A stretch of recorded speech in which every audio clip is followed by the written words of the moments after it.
తెలంగాణలోని విద్యార్థులకు రావాల్సిన స్కాలర్షిప్లను వెంటనే విడుదల చేయాలని డిమాండ్ చేస్తూ హన్మకొండలోని కాకతీయ విశ్వవిద్యాలయంలో తెలంగాణ మాదిగ ఫెడరేషన్ రాష్ట్ర ప్రధాన కార్యదర్శి మీడియా సమావేశం ఏర్పాటు చేశారు. ఈ సందర్భంగా వారు మాట్లాడుతూ ప్రభుత్వం ఏర్పడి 20 నెలలు కావస్తున్న విద్యాశాఖ మంత్రిని కేటాయించకపోవడం సిగ్గుమాలిన చర్య అని బొచ్చు తిరుపతి మాదిగ మాట్లాడారు. తక్షణమే పెండింగ్లో ఉన్న స్కాలర్షిప్లను విడుదల చేయాలని, చెయ్యని ఎల్లడ తెలంగాణ రాష్ట్రంలో ఉన్న కలెక్టరేట్ కార్యాలయాలను ముట్టడి చేస్తామని ఈ సందర్భంగా వారు డిమాండ్ చేశారు.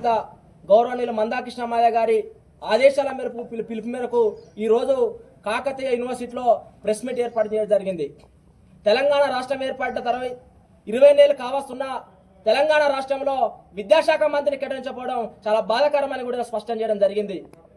20 నెలల బట్టి గత 3 సంవత్సరాల బట్టి పెండింగ్లో ఉన్న స్కాలర్షిప్ బకాయిలు వెంటనే విడుదల చేయాలని తెలంగాణ రాష్ట్రంలో ఉన్న ఆల్ యూనివర్సిటీలో మాదిగ స్టూడెంట్ ఫెడరేషన్ పక్షాన మీరు ప్రెస్ మీట్లు ఏర్పాటు చేయడం జరిగింది.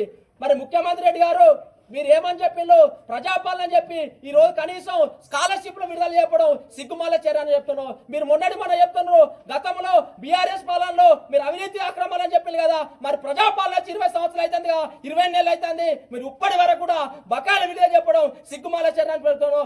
తక్షణమే దసరా లోపు మీరు స్కాలర్షిప్ విడుదల చేయకుంటే పెద్ద ఎత్తున మాదిగ స్టూడెంట్ ఫెడరేషన్ ఆధ్వర్యంలో నిరసన కార్యక్రమాలు కలెక్టరేట్ ముందు పెద్ద ఎత్తున ధర్నా ఉంటాయని తెలియజేస్తున్నాము.